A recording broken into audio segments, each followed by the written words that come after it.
Bien, entonces donde habíamos dejado ayer era en el límite en varias variables. Sí, habíamos visto que la definición, que es esta que está acá, es básicamente o conceptualmente análoga a la que habíamos visto en análisis 1. Vamos a decir que el límite de una función, que en principio puede ser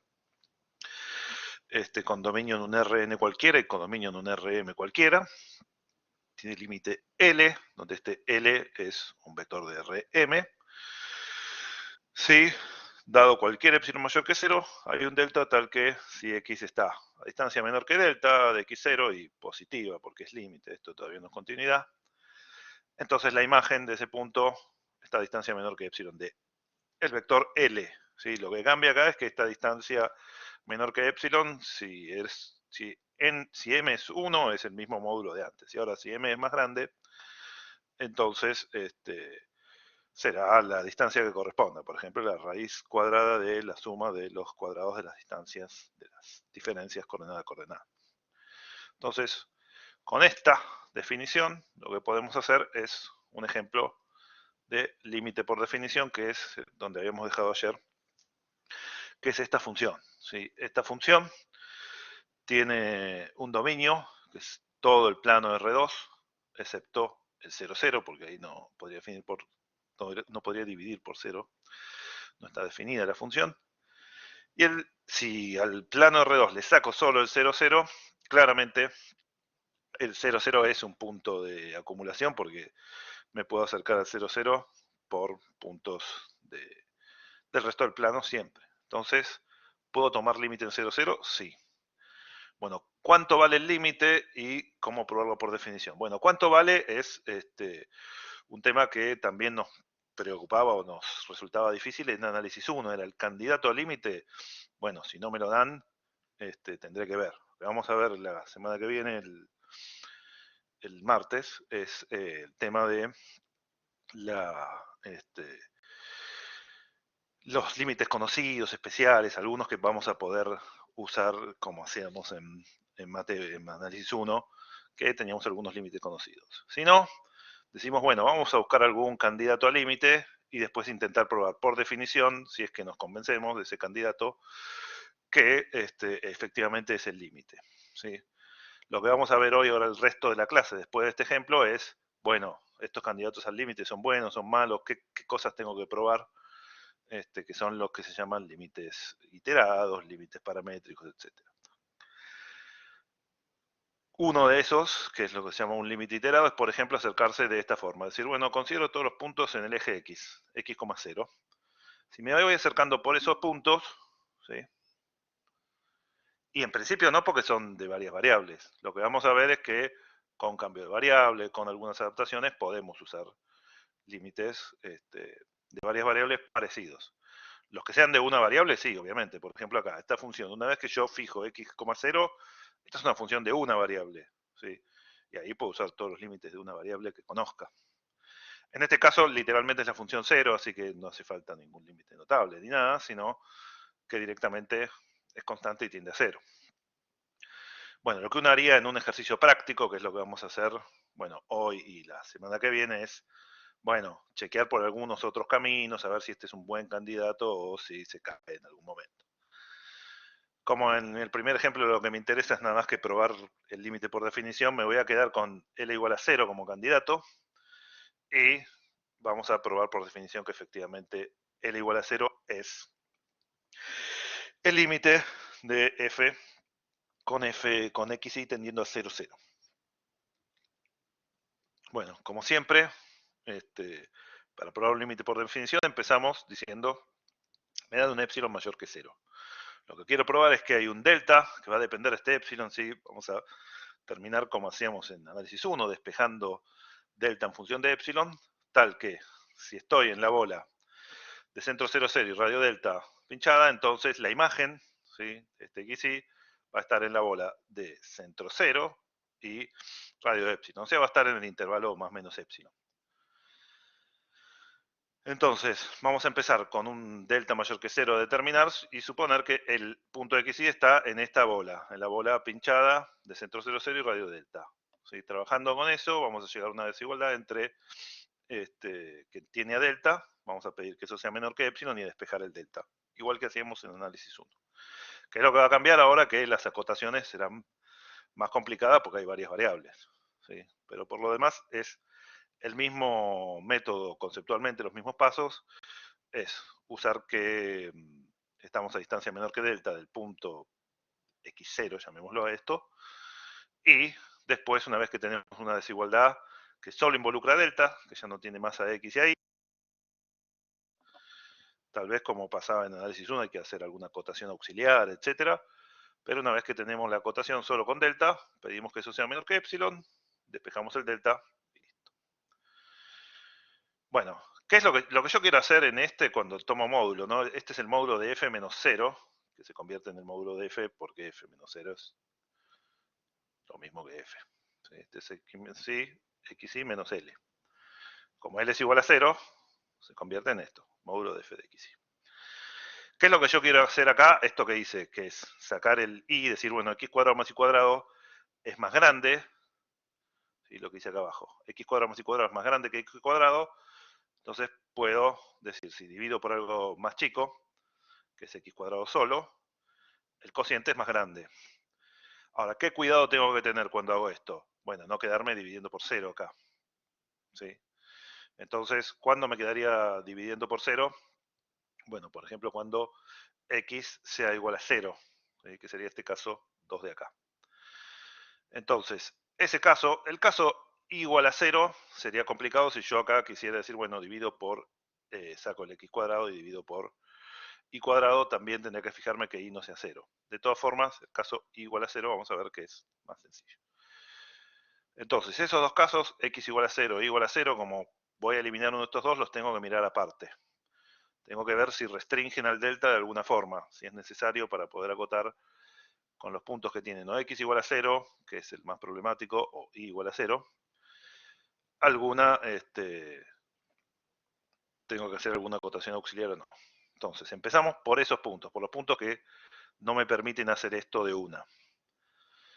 Si y es igual a 0, tengo f de x, 0, ¿sí?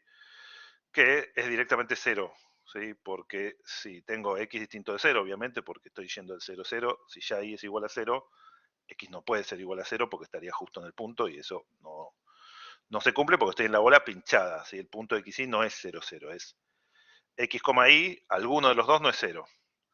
Si es 0, x no va a ser 0.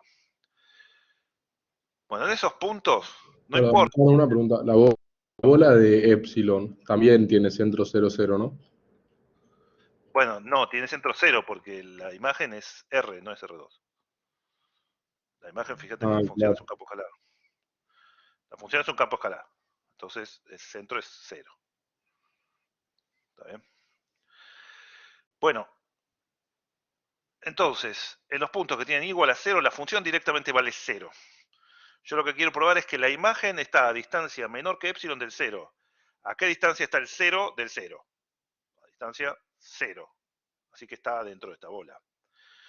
Entonces, si y es igual a 0, no importa quién sea delta, la imagen de f de x, 0, o sea, de cualquier punto que tiene igual a 0, está acá dentro de la bola de centro epsilon, de centro 0 y radio epsilon, porque es 0 la imagen. Lo mismo me pasa si x es igual a 0 e y es distinto de 0. De nuevo, 0 por el módulo del seno de y dividido y cuadrado, me queda 0 dividido y cuadrado, que es 0. ¿Sí? Vuelve a ser 0. Entonces, no importa cuál sea delta, si yo tomo un punto que tiene x igual a 0, y distinto de 0, la imagen es 0 y eso está a distancia menor que epsilon del 0 porque está a distancia 0 del 0. Ese cero del epsilon sería el punto 000. No, la imagen, el codominio acá es R, fíjense, lo mismo que decía él. El codominio es R, Ah, ok. ¿está bien? Es un campo escalar, Perfecto. ¿está bien? Entonces, es efectivamente el número 0, ¿está bien? Es el intervalo, si quieren, menos epsilon, epsilon sería la bola, centro epsilon y radio 0, NR1, o sea, NR, ¿está bien? Bueno, entonces los puntos de la forma x0 o 0x no tienen ninguna influencia en mi despeje del delta, porque cualquiera, no importa, puedo tomar delta de 0,1, delta 1.000.000, delta 70.000 trillones, cualquiera de estos puntos tiene imagen que está acá, en la bola de centro cero y radio epsilon, porque es cero la imagen de esos puntos. Entonces, los puntos que tienen una de las dos coordenadas igual a 0 no afectan al delta.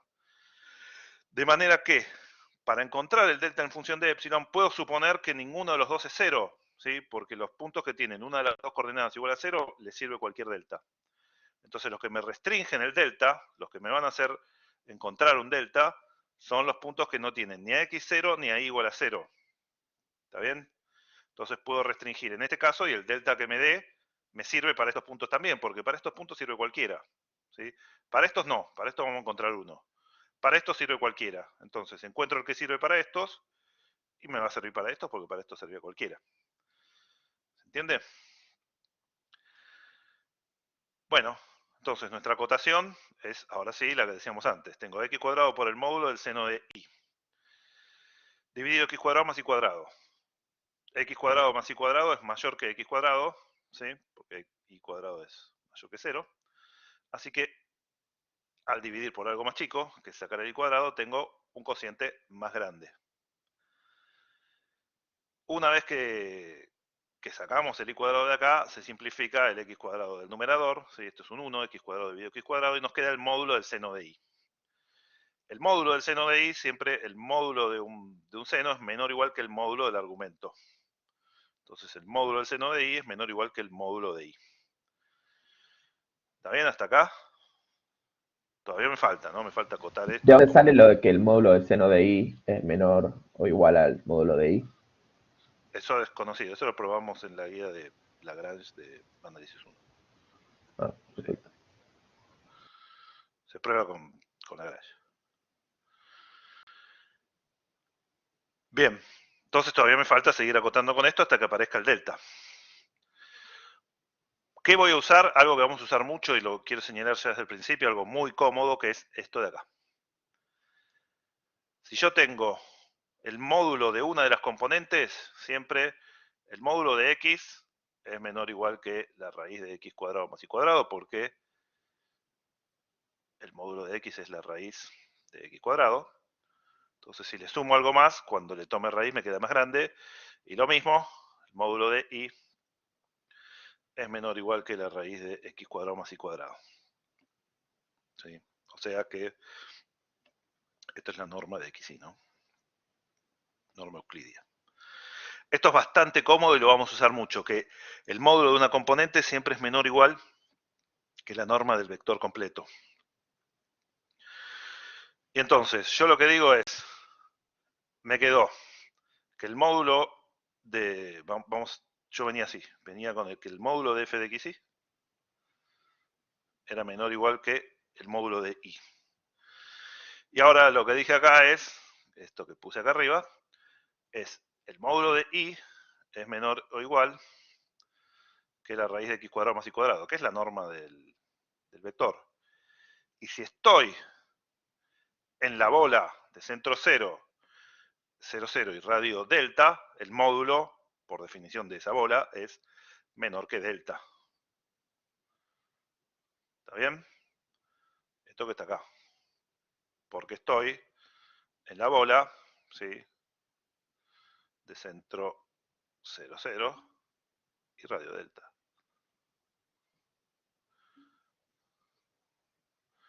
¿Hasta la anterior estamos? ¿Hasta acá? Bien, entonces lo que quiero es acotar esto por algo que tenga delta. ¿Está bien? ¿Hasta ahí?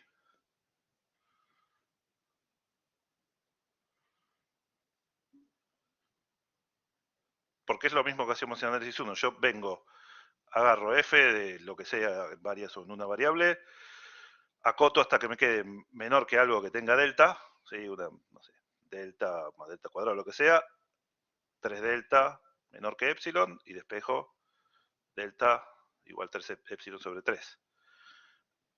¿sí? Si yo, como el delta lo puedo elegir, una vez que yo tengo algo que solo tiene delta, digo, bueno, elijo delta como epsilon sobre 3, o raíz de epsilon, ¿sí? O raíz cúbica de epsilon. Exacto. Es, dado el epsilon, queremos determinar el delta. El delta que haga que la diferencia entre f de xy, que es esto que está acá, y el límite, que era 0, sea menor que epsilon. Entonces, yo determino un delta para que esto resulte menor que epsilon. ¿Cómo hago eso? Bueno, mi hipótesis es que estoy en la bola de centro 0, 0 y radio delta, ¿sí? O sea que la distancia al 0, 0 es menor que delta, ¿sí? Es mayor que 0 y menor que delta.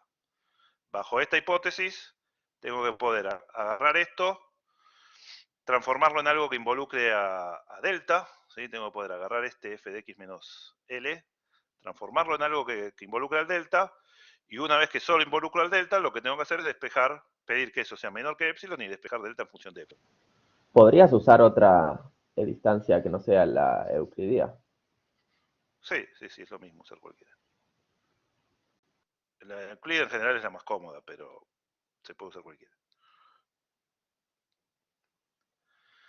O sea, si el límite es 0 en distancia euclidea, es 0 en cualquier otra de las normas que usamos.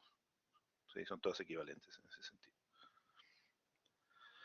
Bien, entonces, si hasta ahí me siguieron, yo a lo que conseguí es que probé que el módulo de f de xy menos 0, que es el módulo de f de xy, es menor o igual que el módulo de y. Yo lo que quiero es acotar esto por algo que solo tenga el delta, acotar el módulo de y, acotar esto de acá, por algo que solo tenga el delta, pedir que esa cosa sea menor que epsilon, me puede quedar un choclo en función de delta. Acá me va a quedar solo delta, pero me podría quedar, no sé, delta cubo, 3 delta, 5 tercios por delta. Algo que dependa en función de delta, yo pido que eso sea menor que epsilon y despejo el delta. ¿Sí? Yo quiero el delta en función del epsilon.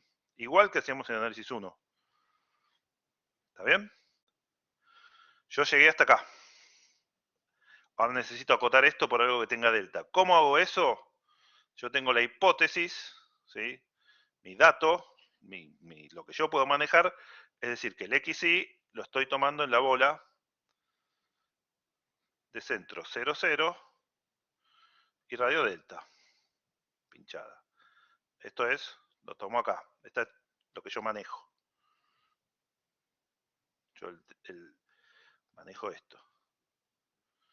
Yo el delta lo voy a elegir y además los xy los voy a elegir adentro de esta bolita. ¿Está bien? ¿Qué me dice estar adentro de esta bolita? O sea, lo que vos querés ver sería que yo agarro un punto que esté dentro de la bola de de delta y ese, o sea, por eso es que llegas a que es más chiquito que delta, porque estás agarrando una Claro, pelota que está lo que a mí dentro me de... interesa es que cada vez que yo esté acá, entonces se cumpla que la distancia entre f de xy y 0, que era el límite, sea menor que epsilon. Si yo caigo acá, tiene que pasar esto. ¿Está bien? Tiene que pasar. Claro. O sea, eso es lo que vos querés ver eso. Exactamente. Ok. Que si yo elijo bien, si elijo bien el delta, esto pasa. ¿Está bien? Yo tengo que elegir bien el delta. ¿Sí? Que eso es lo que está preguntando Luciano ahí, que es lo de por qué elegí epsilon. Entonces, ¿qué es lo que me dice esta pertenencia a la bola? Me dice, mira, no estoy a distancia del 0, 0 más que delta. ¿Sí? Entonces, la norma en el sentido... ¿Qué puse? La norma en el sentido de la norma euclidia es esto. Esta norma es menor que delta. Y además, lo que yo sé es esto de acá. ¿Sí? Esta cota es lo que le decía recién. Siempre el módulo de una de las componentes es menor o igual que la norma. Porque el módulo de esta componente es la raíz cuadrada de este solo. Si le sumé algo, la raíz cuadrada de este más algo positivo, siempre es mayor o igual. Entonces, en este, lo que puedo decir, mira, el valor absoluto de y es menor o igual que la norma de xy. Esto es algo que vale siempre. ¿Sí? Al menos con la norma 2 vale directo, y si usáramos otra, si usamos la norma infinito, sigue valiendo, con la norma 1 también. ¿sí? Así que lo pueden usar en cualquiera de las normas que venimos usando. Y a lo sumo, si es alguna norma medio extraña, puede que salga un factor, pero con la norma 1, la norma infinito y la norma 2 es sencillo de probar. Hasta acá me siguen, hasta esta desigualdad yo probé que es menor o igual que el módulo de I. El módulo de I es menor que la norma de XY, ¿sí? Esta desigualdad de acá. Y lo que quiero acá es decir que aparezca delta. ¿Cómo puedo hacer aparecer delta? ¿Qué cosa? ¿Que el módulo de I es menor o igual que la norma de XY? Es lo que les decía recién. Yo tengo el módulo de I es igual a la raíz de I cuadrado. ¿Sí? Y esto es menor o igual. Si pongo algo más grande dentro de la raíz, es más grande. ¿Está bien? Simplemente le estoy tomando raíz cuadrada a algo más grande. Esto es lo que usamos acá. Esto, como les decía, ahora es la primera vez que lo vemos, por eso lo enfatizo. Esto lo vamos a usar mucho. Convénzanse con esto que les decía recién a Paz acá abajo. Y después úsenlo a discreción. Siempre, si me quedó el módulo de una cosa, listo, es como que me hubiera quedado la norma. Porque sé que puedo acotar el módulo de una componente siempre por la norma. Esto vale en R2, en R3, en Rn. ¿Está bien? Esto es muy útil. ¿Sí? Es muy sencillo, es lo que le comentaba a ella recién, pero es muy útil. Entonces hasta acá tengo que el módulo de f de xy es menor o igual que la norma de xy. ¿Por qué yo quiero que aparezca la norma? Porque lo que le comentaba antes a su compañero es, yo lo que digo es, voy a elegir estar en esta bola. Estar en esta bola quiere decir, voy a elegir que la norma sea menor que delta. ¿Sí? Siempre me voy a decir, voy a achicarlo lo suficiente, voy a estar con norma menor que delta. Todavía no te dije cuál es el delta, pero siempre voy a tomar norma menor que delta. Entonces, en cuanto apareció la norma, la acoto por delta.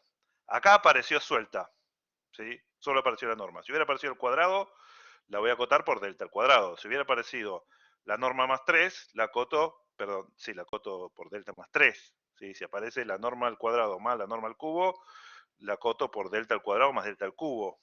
¿Sí? En algún momento hay que llegar a que acá aparezca la norma para poder acotar la norma con el delta, porque yo la norma la voy a elegir menor que delta. Voy a estar en esta bola. Y entonces acá, esto es menor que delta. Y yo lo que pido, una vez que ya tengo todo con delta, ¿sí?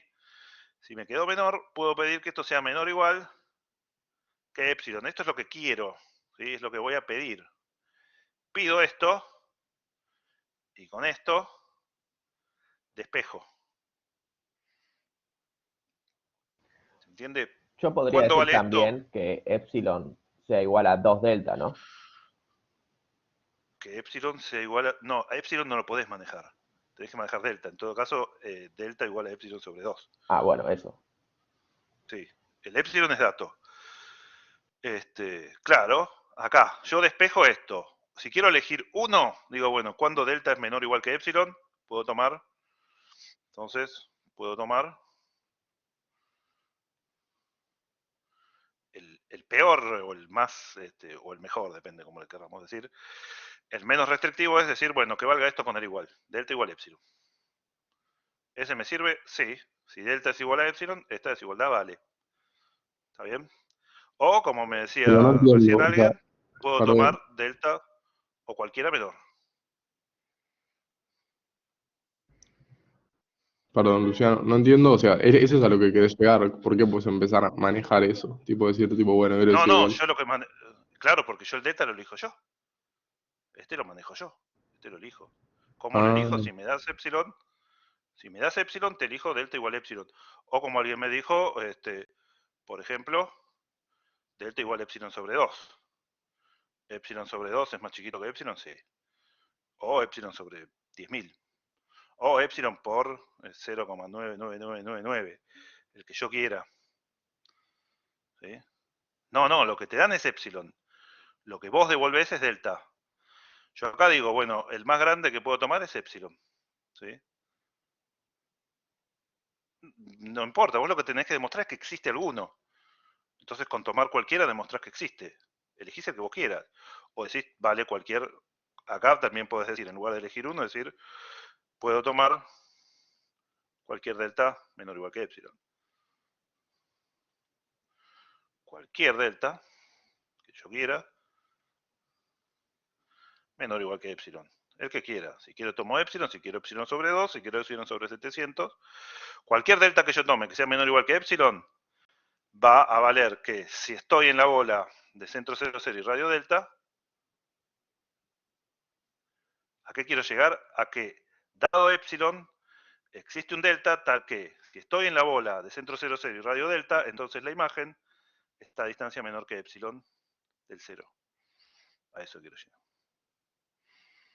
A probar que, dado un epsilon, existe un delta tal que, si estoy a distancia mayor que 0 y menor que delta del punto en el que estoy tomando el límite, la imagen está a distancia menor que epsilon del valor del límite. ¿Está bien? Eso es igual que lo que hacíamos en análisis 1. Lo único que cambió son las acotaciones. Claro. Cualquiera de estos te sirve. Si querés elegís uno, o si querés decís, tomo uno cualquiera y no te jugás por uno, pero es lo mismo. Con esto, cualquiera de las cosas que dije acá, delta igual a epsilon sobre 2, o cualquier delta menor o igual que epsilon, estás probando que existe un delta, tal que si nos achicamos a la distancia menor que delta del 0, 0, entonces la distancia al límite es menor que epsilon. ¿Está bien?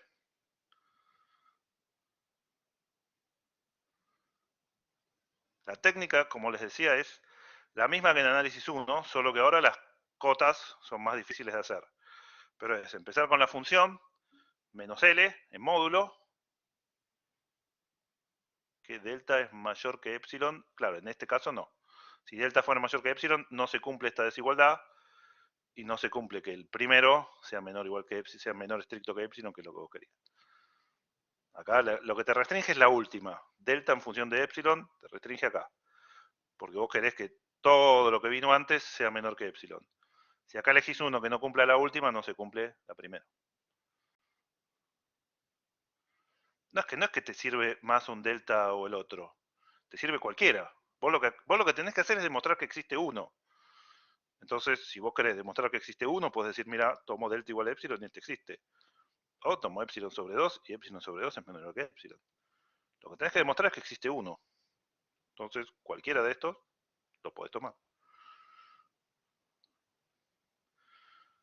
¿Está bien? Es como que yo te diga, necesito demostrar que hay un número menor que 27. Y puedo tomar 26,5 o puedo tomar menos 8, cualquiera. Simplemente elijo uno. Y el valor de delta que elijo siempre tiene que ser mayor o igual a, tiene que ser menor o igual que epsilon, ¿o no? O sea, no puede ser mayor que epsilon el delta que elija. No, eso depende de cómo esté acá las cosas. Podría ser, imagínate que acá, en lugar de quedarte menor que epsilon, menor que delta, te quedaba menor que delta sobre 2. ¿Sí? Porque acá era módulo de xy sobre 2. Entonces, si vos pedís esto, despejás que delta es 2 epsilon y listo. Es más grande. Depende de qué te quede ahí. ¿Sí? No es que siempre tiene que ser menor que epsilon, sino que tiene que despejarse a partir de la desigualdad con el epsilon. Nada más. Depende de la función, será más chico, más grande. Lo importante es, repito, como en análisis 1, partimos siempre, bueno, dado un epsilon, de la diferencia entre la función y el límite, el candidato al límite. Le tomo módulo si es un campo escalar, le tomo norma si es un campo vectorial. Lo que quiero probar es que eso es menor que epsilon. Bueno, ¿cómo opero? Empiezo a trabajar con este módulo, esto me va a quedar algo, depende de x e y. Lo empiezo a trabajar hasta que aparezcan, hasta poder acotar con la norma. ¿Sí? ¿Cómo? Bueno, dependerá de cuál es la función. Recién acoté el módulo del seno por el módulo de y el módulo de y por la norma. Bueno, eso servía para esta función. Para otras funciones me servirá otra cosa. ¿Sí? También acoté que dividir por x cuadrado más y cuadrado achica más que dividir solo por x cuadrado. Todo este trabajo depende de la función. Lo importante es que en algún momento pueda hacer que lo único que aparezca acá sean números y la norma. ¿Por qué? Porque yo digo ahora, la norma es menor que delta. Y donde aparecía la norma, acoto por arriba por delta. Y me va a quedar una expresión de delta a la cual le pido que sea menor o igual que epsilon. Y despejo un delta desde ahí. 1 o infinitos, ¿no? Como acá puedo tomar infinitos. Yo en general despejo el que da la igualdad, pero es costumbre nada más. ¿Está bien? ¿Se convencieron de que el límite este por definición? Buenísimo. Igual quédense tranquilo que vamos a practicar bastante más. Así que esta es nuestra primera experiencia con límite por definición en varias variables. Vamos a practicar bastante más. Algo muy práctico es lo que está en esta, que ayer se los comenté, y ahora lo vuelvo a decir, es, bueno, ¿se acuerdan que yo les dije, si el límite era L en Rm, entonces lo que tendría que hacer es la norma de f de x menos L en Rm, o sea, las resta coordenada a coordenada, sumo, elevo al cuadrado, sumo y tomo la cuadrada. Y eso es medio espantoso, ¿sí? Sin embargo, algo que se puede demostrar es que lo que puedo hacer, si tengo un campo vectorial, digamos una función que tiene varias componentes en la imagen, es que el límite de este campo, ¿sí? De esta función que tiene m componentes en la imagen, es el vector L1, Lm, o sea, un vector que tiene m componentes, si y solo si cada componente, que es un campo escalar, tiene como límite la componente correspondiente. ¿Sí? Si esto tenía 3 funciones y este tenía 3 números, cada función tiene que converger al número correspondiente. ¿Sí? Es lo que está acá. Cada componente corresponde a la componente del límite, converge hacia la componente del límite. Cada componente del campo converge a la componente del límite. Bueno, eso lo que nos dice es el límite de un campo vectorial, o sea, de alguien que tenga m componentes en la imagen, lo puedo hacer coordenada a coordenada. Y entonces, los ejemplos y todo lo que hagamos lo podemos hacer con campos escalares, porque el día que nos den un campo vectorial, lo hago coordenada a coordenada y listo. ¿Entiende? Acá lo que hay es una demostración que alguna vez la tomábamos en el final, etcétera, pero no. Es más, no me acuerdo si alguna vez la tomé, pero es muy sencilla, es nada más que probar esta equivalencia, ¿sí? Pero lo que me interesa es que lo sepamos en la práctica. Para tomar límite de campos vectoriales lo puedo hacer coordenada a coordenada. ¿Qué ventaja tiene eso? Lo que decíamos recién, que es que cuando hago f de x menos L, ¿sí? Tengo un módulo, no tengo ya la raíz cuadrada de m cuadrados sumados, etcétera, no tengo algo espantoso como esto, sino que directamente tengo un módulo, esto que está acá. ¿Está bien? Esta demostración, si quieren, la pueden mirar porque es muy sencilla, no voy a dedicarle tiempo a eso ahora. ¿Se entiende? Límite de campos vectoriales lo vamos a hacer coordenada a coordenada. Entonces podemos estudiar fundamentalmente campos escalares, ¿sí? Porque si estudiamos campos escalares, después cuando nos den un campo vectorial, el límite lo veo en cada coordenada separada, que es un campo escalar. ¿Está bien? Luciano sería Bueno, sí. nada y después te queda el vector de todas las soluciones. No escuché lo que me dijiste al principio. Se hizo ruido y no escuché. Ahí se escucha. Ahí sí. ¿Cómo me decías? ¿Era algo de la diapositiva anterior? Que entonces, sí, o sea, hacemos el límite tipo independiente de cada componente del vector y después la solución te queda el vector de todo lo. Claro, por ejemplo, si el objetivo es calcular el límite, lo haces así, calculás el límite de cada componente y el límite de la función vectorial o del campo vectorial es el vector armado con esos límites.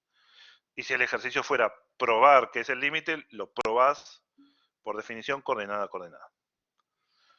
¿Está bien? Eso facilita mucho las cosas, porque esta expresión, está bien que acá, bueno, m es arbitrario, etcétera, pero aún con dos variables ya es horrible. Bueno, entonces, ese es el límite por definición, y si nos dan una función y un límite, ¿sí? Hay que trabajar así, arremangarse y, bueno, el módulo de f de f menos L, digo módulo porque, como les decía, lo vamos a hacer siempre coordenada a coordenada, escalar, y acotar. Bueno, eso es límite por definición. Ahora, por un lado, que una, por ejemplo, recién vimos una forma de acercarnos, etcétera, diera 0, no garantiza para nada que eso sea el límite. Podría no ser el límite, ¿sí? Entonces, algo que tenemos que acostumbrarnos, ¿sí? Es así como cuando hacíamos límite en análisis 1, decíamos, bueno, veamos límite por derecha, límite por izquierda.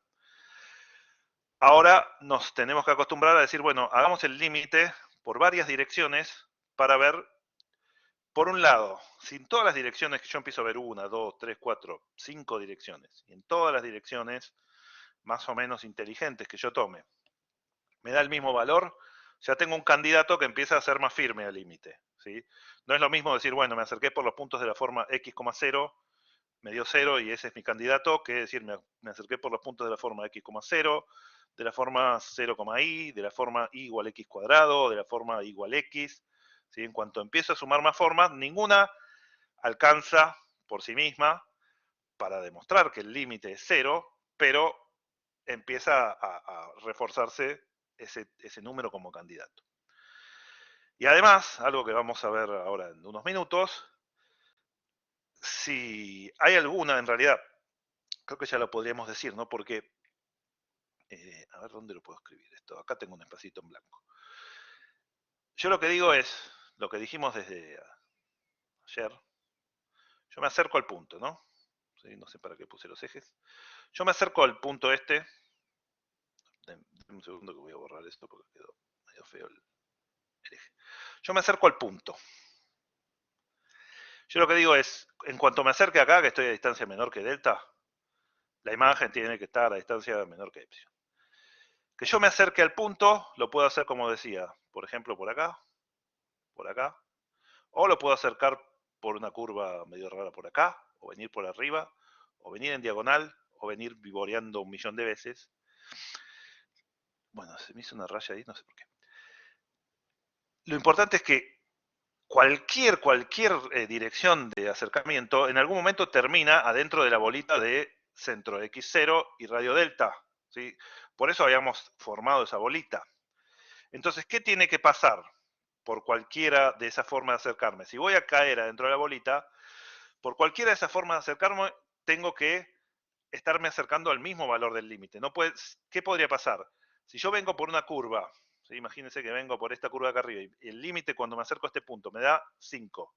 Y vengo por otra curva y el límite me da 3. Estoy con puntos dentro de la bolita cuyas imágenes están lejos, no están cerca del mismo L. Entonces, la definición del límite implica que cualquiera sea la forma en que yo me acerque al punto, sea una recta horizontal, vertical, diagonal, sea una curva horripilante, o sea una aproximación discreta, cualquier forma de acercarme tiene que dar el mismo valor, ¿sí? Si no me da, si me da que no existe o si me da distinto valor, ¿sí? Entonces el límite original no existía, porque lo que estoy diciendo es, si me acerco a este punto, la imagen tiene que estar cerca de el mismo valor L. Si hay dos trayectorias que se acercan a dos L distintos, no hay límite. ¿Entiende? El límite es único. Ahora en un rato, o lo vemos el lunes que viene, pero el martes, pero el límite sigue siendo único, igual que en análisis 1. Entonces, si hay dos trayectorias que me llevan a límites distintos, no había límite. ¿Sí? Es como que el límite por derecha y por izquierda en análisis 1 nos diera distinto. ¿Eso qué significaba? Que no hay límite. ¿Entiende? Entonces, ¿por qué es que vamos a trabajar mucho nosotros con distintas formas de acercamiento al punto? Por ejemplo, acá los iterados y después los paramétricos, etcétera. Porque si hay dos que dan distintos, se termina el ejercicio. No hay límite en ese punto. Y si todas las que hago me dan el mismo, eso refuerza mucho a ese límite, a ese valor como candidato a límite, y me permite ir a la acotación con más confianza de que me va a salir la acotación. ¿Sí? No es garantía, pero es una mayor confianza que voy a tener a la hora de ir a calcular el límite. ¿Está bien? Bueno, ¿cuál es la forma más sencilla de acercarnos? Que son como las que hice yo antes, x0, 0i. Si yo tengo un punto acá, que es el x0 y 0, y estoy en un punto por acá, que es el xy, lo que puedo hacer es decir, bueno, vengo hasta acá, vengo hasta el punto, bueno, este sería x0, y después subo por acá arriba. ¿Sí? Hice que x0 que x tiende a x0, o sea, me fui desde x hasta x0, y después hice que y tienda a y0. Me fui de acá hasta el punto que yo quería. ¿Está bien? Esta trayectoria en L es este límite de acá. Primero tomo límite, mantengo la altura fija, póngale y hago tender x a x0. Me vengo hasta acá. Y después, manteniendo x igual a x0, hago tender y hasta y0. ¿Está bien? Eso es este primer límite. Sería que el primer límite lo haces y como que desaparecen todas las x de la función y Claro, después hacer el segundo. esto se desaparecen suele las y. llamar, se suele poner así. Esto sería f de, una vez que tomás el límite, ya no existe más x, se suele poner f sub x0 de y. Es una función que depende solo de y. Entonces le puedo tomar límite con y tendiendo a y0. De manera Perfecto. análoga, esta de acá, una vez que yo le tomé y tendiendo a y0, es una función que depende solo de x. Le puedo poner una etiqueta sub y0 y decir esta función depende solo de x. Y puedo hacer x tendiendo a x0. Eso sería hacer este otro camino, ¿no? Ir en esta dirección y después en esta. ¿Está bien? Son todos límites. No, primero el de adentro. Primero decís, tomo límite con x tendiendo a 0. ¿Sí? Y después, eso te da una cosa que va a depender de y. Y es un parámetro. Y después tomas límite con y tendiendo a 0. Bueno, la respuesta a lo que pregunta Nicolás, que es los dos siempre te dan lo mismo, la respuesta es no, depende de la función. Si la función tiene límite, eso es un teorema que vamos a ver ahora en pocos minutos, si la función tiene límite en el punto, o sea, si existe para cada epsilon un delta, bla, bla, bla, lo que vimos antes, entonces sí, te tienen que dar iguales. Que te den iguales no garantiza que tenga límite. Pero, por lo que acabo de decir yo antes, que te den distinto garantiza que no hay límite. ¿Sí? Que te den distinto es análogo a que me hubieran dado distinto los límites laterales en análisis 1.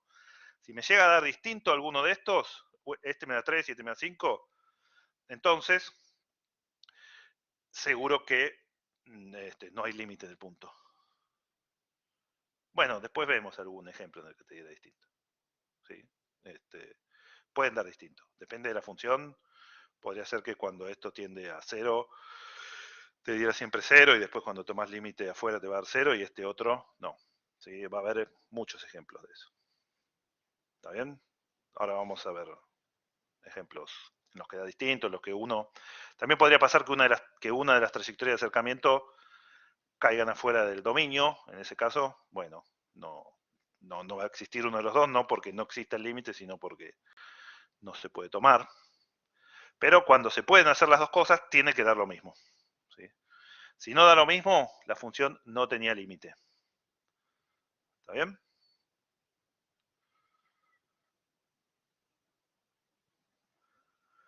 Bueno, los límites iterados son límites todos de una variable. Fíjense que acá tomé límite en una variable, que es x con y, va a ser un parámetro. Si era, no sé, x cuadrado más y cuadrado con x tendiendo a 1, cuando tome el límite me va a dar 1 más y cuadrado, que depende de y, y le hago límite después, si quería ir al punto 1, 5, hago límite con y tendiendo a 5. ¿Está bien? ¿Se podría Los de hacer adentro, esto en R3, por ejemplo? esto se puede hacer en Rn. Lo que va a cambiar es que acá hay 2, en La R3 cantidad de veces. va a haber 6 y en Rn va a haber n factorial formas distintas de tomarlo. Pero sí, la definición es la misma. Empiezo, fijo, agarro una de las variables, hago tender al valor de esa componente, la variable correspondiente, y las demás son parámetros. Tengo x cuadrado más y cuadrado más z cuadrado yendo al 1, 1, 1. Lo primero que haría es x tendiendo a 1 y me quedaría 1 más y cuadrado más z cuadrado. Y después puedo elegir y o z que vayan al 1 y así sucesivamente. Bueno, algo importante, este procedimiento entonces son límite en una variable, otro límite en una variable. ¿Sí? No es el límite en el sentido que yo di antes, en el cual ambas variables se podían mover simultáneamente. ¿Sí? Si yo vengo por una curva por acá, ¿sí? Cualquiera, las dos variables se movían simultáneamente. El límite propiamente dicho no es una sucesión de límites en una variable. Esta es solo una forma de acercamiento. El límite involucra todas las formas posibles. Así que la existencia de estos dos límites, e incluso su igualdad, no garantiza que el límite, que lo voy a llamar límite múltiplo, límite doble, que es para distinguirlo de esos límites iterados, que el límite exista. ¿Sí? No hay garantía. Pero la desigualdad entre dos de esos ya me da que el límite no existe. Bueno, acá hay un ejemplo para lo que preguntaba recién Mateo, ¿sí? Puede pasar que los límites iterados sean distintos, en cuyo caso, lo que dijimos recién es si los límites iterados son distintos, el límite no existe, sí. Tomamos el siguiente ejemplo, f de x igual x cuadrado más y cuadrado, y el punto en el que quiero tomar límite es en el 0, 0. Entonces, ¿cómo son los límites iterados? Bueno, pongo la función y hago primero x tender a 0. Cuando hago x tender a 0, el numerador tiende a 0 y el denominador tiende a y cuadrado. ¿Sí? Esto me queda 0 dividido y cuadrado, que es la función constantemente 0. Como afuera el límite es con y tendiendo a 0, en este cociente y no es 0.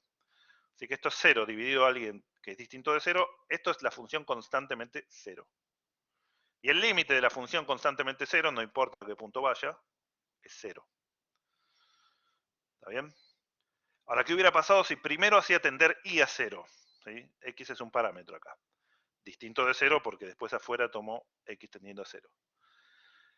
Hago y tender a 0 y el denominador se vuelve x cuadrado solo, ¿no? Porque este más y cuadrado se vuelve un 0. Y entonces la función, una vez que hice y tender a 0, es x cuadrado dividido x cuadrado. Que también es constante, pero es la constante 1. ¿Sí? Para cada x distinto de 0, este cociente da 1. Entonces, es la función constantemente 1 cuando me estoy acercando al 0. Y el Una límite de la pregunta, función constantemente 1 es 1. no hay un error ahí en el PDF porque dice límite cuando y tiende a cero, tipo dice primero cuando x tiende a cero y al lado del igual dice cuando y tiende a cero, 1 es igual a 1. ¿No es una x eso? ¿Acá me estás diciendo? Sí, eso no tendría que ser una x. Sí, esta es una X. Ahí entendí. Esta, ¿no? Esta es una Claro, X. sí, sí, eso. Sí, sí. Gracias. ¿Está bien? Corrijan ahí que es una X. Bueno, si me acuerdo después lo corrijo en el PowerPoint. Siempre digo que voy a corregir todos los detalles del PowerPoint, pero después como me pongo a corregirlo el domingo a la noche y no tengo tanto tiempo, hay errores que no corrijo. Pero es cierto esto que dice. Ella acá decía X y era, perdón, decía Y y era ¿no? Era X. Suele pasar que haga, por ejemplo, esto lo de haber hecho haciendo copy-paste del de arriba, y entonces cambié hasta acá y me olvidé cambiarlo. ¿Está bien? Entonces, me dieron distintos los límites iterados. Si el límite doble existiera, esos dos límites tienen que dar igual, porque son dos trayectorias de acercamiento al punto, y por todas las trayectorias tiene que dar lo mismo. Si en una trayectoria dio 0 y en la otra trayectoria dio 1, no existe el límite. ¿Sí? Como son distintos los límites iterados, el límite no existe. ¿Sí? Es como que me hubiera dado el lateral por derecha y el lateral por izquierda. En análisis 1 me hubieran dado distinto. Listo, no existe el límite. En este caso, que me den igual no me garantiza que exista el límite, ¿no? No. Que te den iguales estos y los que vamos a ver ahora, que son los paramétricos, los radiales, etcétera. Ninguna trayectoria de acercamiento te garantiza el límite. Lo único que te garantiza el límite es la demostración por definición o la utilización de las propiedades de cálculo que vamos a ver la semana que viene. ¿Está Perfecto. bien? Una pregunta más, que no entendí del primer renglón, el que primero tiene el y tendiendo a cero de arriba. Sí. Tipo afuera del paréntesis, perdón. ¿Por qué 0 sobre i cuadrado da 0? Tipo, ¿se puede hacer L'Hopital o algo así o cómo es? No, esto y cuadrado, como estoy haciendo y tendiendo a 0, y es distinto de 0. ¿Sí? Ah, ok. Entonces es 0 dividido cualquier cosa, ¿sí? Distinto de 0, algo distinto de 0, es 0. Es una fracción que tiene numerador 0 y denominador distinto de 0. ¿Está bien? La clave es que como y está tendiendo a 0, y no es 0. ¿Está bien? Todo esto son formas de tener límites posibles para después calcularlo por definición. En principio, sí. ¿Sí? Lo que le decía recién a alguien es, el martes que viene vamos a ver formas de cálculo, así como en análisis 1 vimos límites famosos, propiedades del límite, para tener formas de cálculo sin tener que hacer por definición todos los límites. Pero en principio sí, estas son formas de tener candidato o de voltear la existencia del límite. Con esto, fíjate que ya no es que 0 o 1 son candidatos. No hay candidato, ¿sí? Se suspendió la elección. No hay límite. ¿Entiendes? Entonces te sirve. Por un lado, si todos te dan igual, es un candidato. Y si alguno te dio distinto, listo. No hay límite. ¿Está bien? Buenísimo.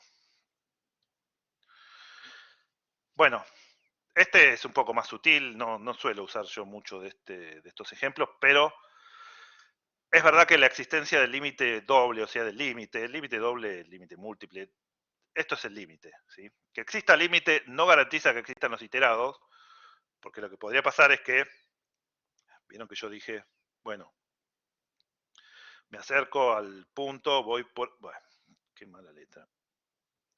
Me acerco al punto, voy por una trayectoria así. Y lo que podría pasar es que cuando llegue hasta acá, este pedacito de recta no esté en el dominio de la función. Y entonces eso no afecta a la definición del límite, porque en la definición del límite nosotros siempre intersecábamos con el dominio, pero sí afecta a los límites iterados, porque una vez que llego a algo que no está en el dominio de la función, el siguiente acercamiento no lo puedo hacer, porque no está en el dominio. Entonces acá lo que hay es un ejemplo de uno en el cual no puedo hacer uno de los límites iterados, porque me caigo fuera del dominio de la función, pero la función tiene límite. ¿Sí? Es más sutil no es tan importante como el anterior, es, bueno, ojo, que exista el límite múltiple, el límite doble, el límite a secas, no garantiza que seguro me pueda acercar por cualquier trayectoria. Conceptualmente es, el límite es, por cualquier trayectoria por la que me pueda acercar, tiene que dar lo mismo. Ahora, que exista el límite no quiere decir que me pueda acercar por cualquier trayectoria. Por ahí hay trayectorias que caen afuera del dominio. Esas trayectorias que caen afuera del dominio no tienen ningún interés a la hora del cálculo del límite, ¿sí? O de la demostración del límite, que es lo que pasa con esta función. Una vez que yo llego hasta el 0, se pierde el dominio. ¿Sí? No es tan relevante este punto 3, pero tiene ahí un ejemplito de eso. Bueno, el teorema, entonces, importante, es este. Y lo que dice es básicamente, ¿sí? Esto es una formalización de lo que venimos diciendo. Sí, bueno, puedo hacer las dos formas de acercarme, ¿sí? ¿Qué significa esto? Significa que, bueno, para todo y puedo acercarme y llegar hasta ahí, y para todo x también puedo acercarme por la otra trayectoria y llegar hasta ahí. Si puedo hacer las dos trayectorias de acercamiento con los límites laterales y los límites laterales, perdón, iterados, y el límite existía, los dos límites laterales, ay, dale con laterales, los dos límites iterados tienen que dar igual, ¿sí? ¿Cuál es la utilidad de esto? Es que si pude hacer los dos iterados y me dieron distinto, no existe el límite. Esa es la utilidad de este teorema, que es como lo acabamos de usar. Si existen los iterados y la función tiene límite, ambos iterados tienen que dar el mismo valor que el límite. Si alguno de los iterados me da distinto al otro, listo, no hay límite. Esa es la utilidad de los iterados. Si ambos me dieron iguales, lo que bien me dijo alguien recién, si ambos me dieron iguales, no hay garantía de que exista el límite. Pero si existe, tiene que ser igual a ambos. Bueno, y esto también alguien me lo comentó antes, lo puedo hacer en R2, en R3. Luciano, ¿es una pregunta? Sí. Ahí me confundí un poco. Entonces, si no existe uno de los dos límites iterados, ¿no existe límite? No, si no existe uno de los límites, no. Ahora, ¿a qué llamo no existe el límite? Que lo pueda calcular y el límite no exista. Ahora, si yo no me puedo acercar por la trayectoria, eso no es que no existe el límite, sino que ni siquiera está bien definido. ¿Sí? Entonces, Ok, en ok. general, cuando estén bien definidos los dos y sean distintos, es cuando vamos a decir que no existe el límite. Cuando se puedan Perfecto, calcular gracias. ambos y sean distintos, no va a existir el límite. Bien. Bueno, si lo hacemos en R3, podemos poner X y Z o XZI o ZXI, ¿sí? Hay 6 variedades posibles. En R4 habrá 24, en R5 ya habrá 120. Entonces, bueno, estos límites iterados van siendo un montón en más variables, pero en principio existen. Bueno, y entonces, voy a cortar acá porque son las 2. ¿Qué es lo que tienen los límites iterados? Son, bueno, 2, pero esencialmente una forma de acercarme, que son esas trayectorias en L. ¿Sí? Cuando esas trayectorias en L caen adentro del dominio, que es lo que le comentaba recién a que me preguntó, puedo calcular esos límites y ver que sean iguales. ¿Sí? Sí, ahora les digo que pueden ser de la guía. Después, lo que puede pasar es que yo me acerque por otras trayectorias y me dé distinto. También puede pasar que me acerque por otras trayectorias y me dé igual, lo cual refuerza el candidato al límite, o puedo encontrar una trayectoria en la que me dé distinto. En cualquier trayectoria que encuentre que me dé distinto a otra, se acabó, no hay límite. Entonces lo que vamos a ver el martes, ¿no? El lunes es feriado. El lunes es feriado, ¿no? ¿O lo cambiaron al martes? El lunes es el feriado. Bueno, entonces es el martes. Por ahí, dado que pensé que iba a avanzar un poquito más hoy con esto, por ahí el martes hago las 2 horas de teóricas y el jueves siguiente pueden hacer más de límite. Pero eso después igual aviso por mail, por anuncio.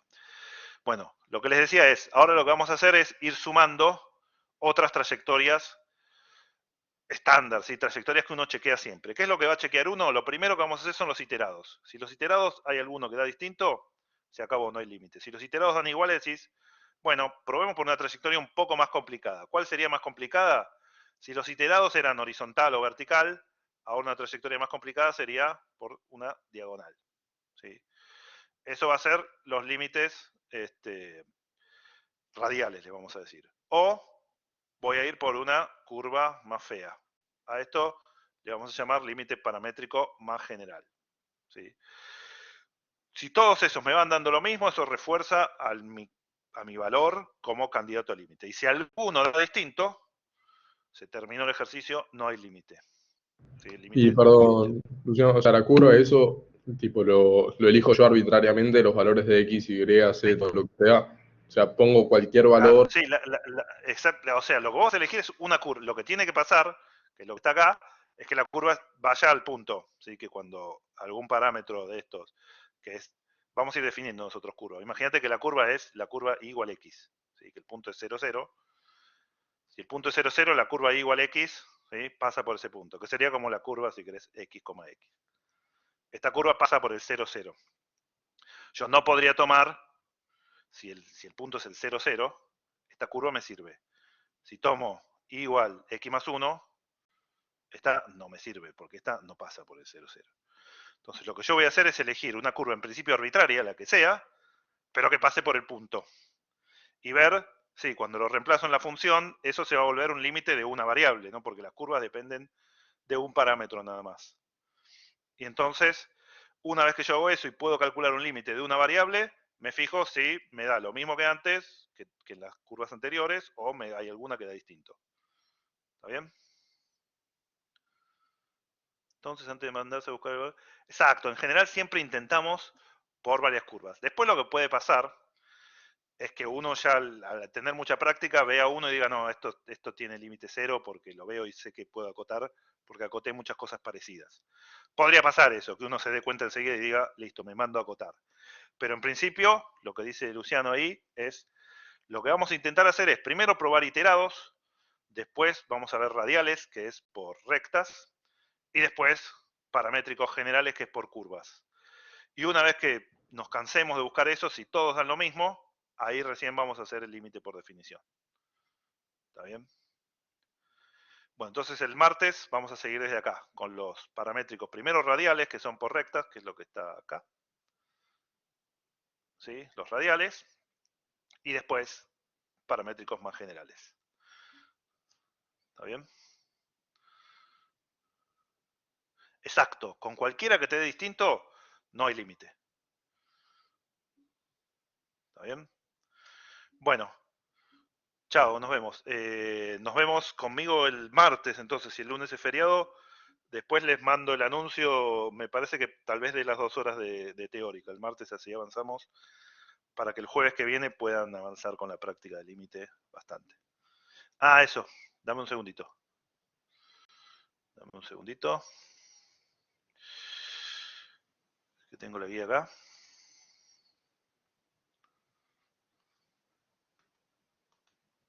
Pero esto se me tildó. Ahí está.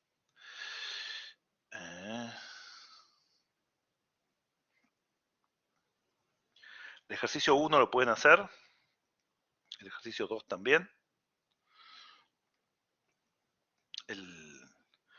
Por ahora el ejercicio 1 y el ejercicio 2 de esta guía. ¿Sí? Esto que está acá es lo que no llegué a dar hoy, que vamos a ver el martes que viene, a partir del ejercicio 3. ¿Está bien? Y el ejercicio 4 son propiedades, etc. Así que los 2 primeros ejercicios, igual con Marily y Estela, van a trabajar este tema el jueves. ¿Sí? Por definición.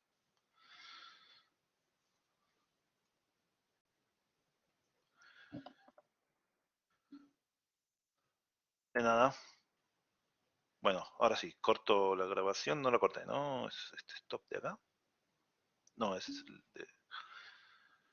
Sí, la guía 1 se puede terminar.